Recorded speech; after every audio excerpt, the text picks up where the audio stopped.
¿sí? Ya les voy a mostrar el enlace 1,6.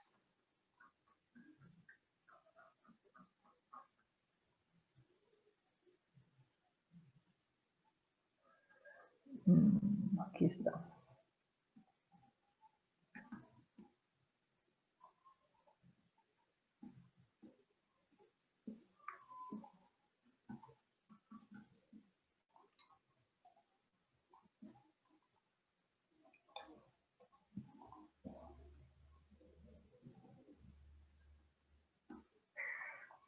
Bueno, cada una de estos, aquí en la parte inferior,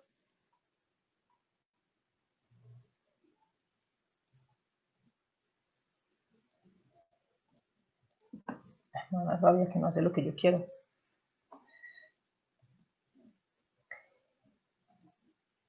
Esto que vemos acá en la parte inferior, esto es una molécula de glucógeno. Cada una de esas bolitas de color negro que vemos allí son monosacáridos. Son estos monosacáridos los que estamos viendo allí que forman esa molécula. Entonces, ahí donde está señalado esta región de acá, todas esas moléculas están unidas por enlaces 1,4. O sea, acá está 1 y 4. Entonces, van unidas entre los monosacáridos, entre el carbono 1 de un monosacárido y el carbono 4 de otro monosacárido. Pero hay en cierto número, como cada 10, algo así, uno de los monosacáridos hace un enlace 1,4 y hace un enlace 1,6. Entonces, ¿cómo vendría siendo? Miremos este monosacárido de acá. Este es el carbono 1, este es el carbono 2, 3, 4, 5 y este es el carbono 6.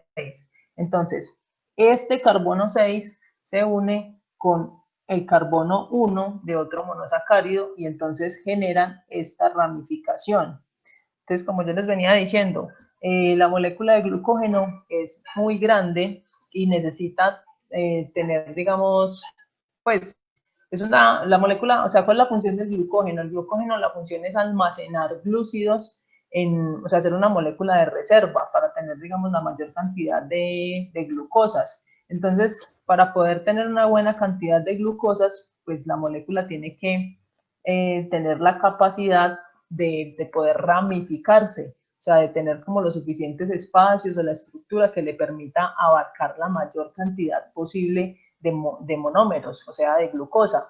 Entonces, en ese orden de ideas, si están de forma lineal y la molécula solamente sigue este camino, pues caben muy pocas glucosas. Entonces, por eso, en algunos puntos se permite que las glucosas generen este tipo de estructura, una ramificación, o sea, que formen ramas. Y al mismo tiempo aquí se pueden formar más ramas y de esa manera pues pueden abarcar mayor cantidad de glucosas.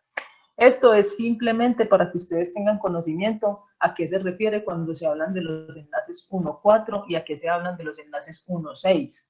Cuando empecemos a hablar sobre el metabolismo nos vamos a dar cuenta de que hay unas sustancias que se llaman enzimas que son especialistas en romper enlaces 1,6 y son especialistas en romper enlaces 1,4. Y las enzimas que rompen los enlaces 1,6 no son las mismas enzimas que rompen los enlaces 1,4. O sea, son enzimas distintas que reconocen sitios diferentes en la molécula. Pero vuelvo y les digo, esto es importante simplemente como para que ustedes se hagan una imagen mental de cómo es que se ve eso y que hay sitios diferentes en la molécula que son reconocidos por diferentes sustancias. ¿Preguntas? Profe, ese enlace 1,4 y 1,6, ¿en qué, cómo se podría categorizar? Igual son tipos de enlaces glucosídicos. Ambos son enlaces glucosídicos. Sí responde la pregunta. Sí. O sea, Entonces, ambos son enlaces glucosídicos. Dígame. es que yo había notado de que, pues, un enlace de miacetálico era cuando, pues, aquí revisando mis apuntes, cuando, pues, Sí, se sí. tenía como residuo un oxígeno, pero creo que es cuando se está haciendo, pues, se está haciendo una estructura cíclica Sí, entre el correcto. Alice. Correcto. O sea, tengan en mente que los enlaces glucosídicos, o sea, los enlaces glucosídicos se presentan entre un monosacárido y otro. Entonces, es para unir monosacáridos. O sea, a través de que se une un monosacárido con otro, a través de un enlace glucosídico, ¿sí?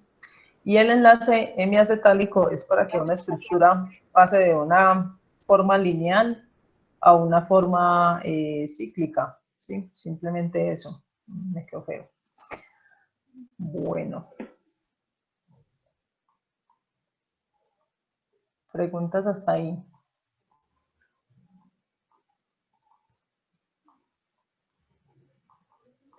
Todo claro. Bien.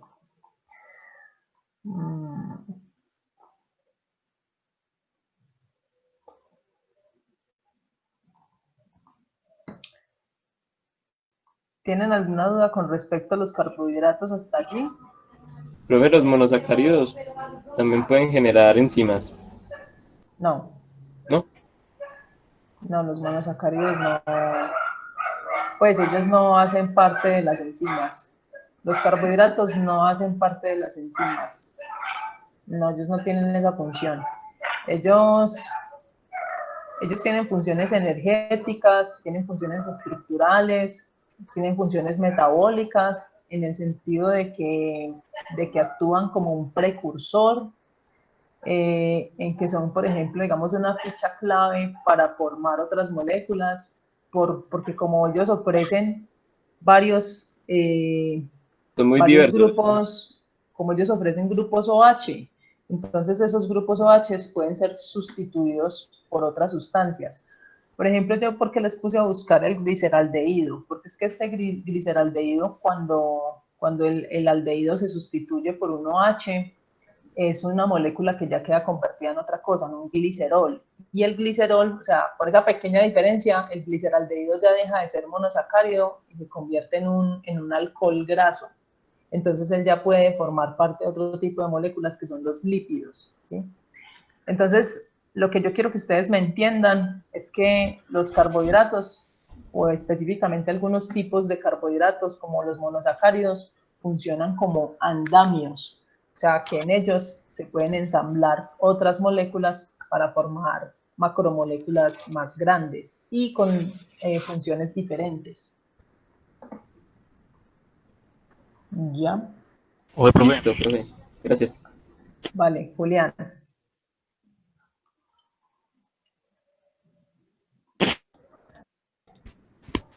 yo me estaba preguntando, Julián me iba a decir algo.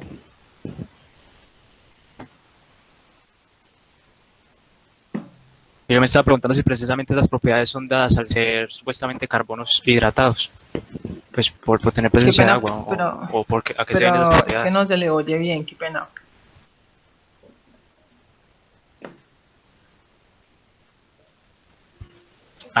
Que si yo me estaba preguntando si esas propiedades de ser, pues de que los carbohidratos funcionan como bases para otras moléculas, se deba a que se supone que son moléculas como hidratadas o solvatadas.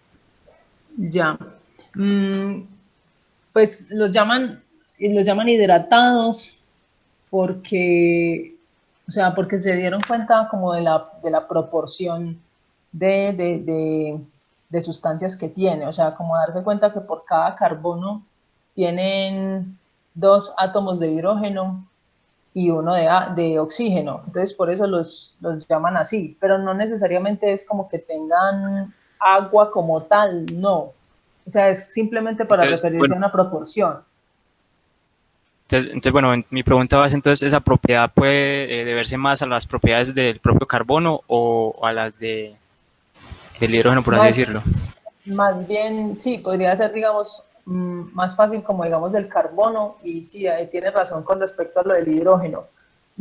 ¿Se acuerdan que yo les decía que dentro de una molécula pueden haber sitios muy débiles y que sean susceptibles de ataques electrónicos?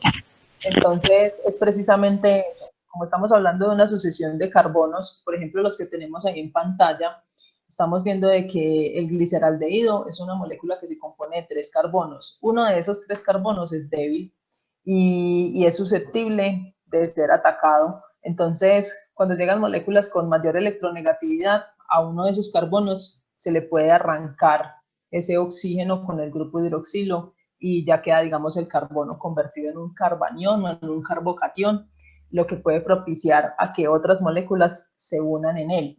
Entonces, es más como por ese hecho. Y en algunas ocasiones también el hidrógeno puede ser el débil y el hidrógeno puede ser apartado de la molécula para permitir que otras moléculas o que otros átomos lleguen allí. O sea, es una mezcla de los dos. Profe, perdón, me devuelvo al principio del semestre. Una Tranquilo. molécula es reductora cuando tiene la capacidad de donar electrones. Sí, sí, correcto. O sea, el reductor es el que dona los electrones, o sea, que hace que el otro se reduzca.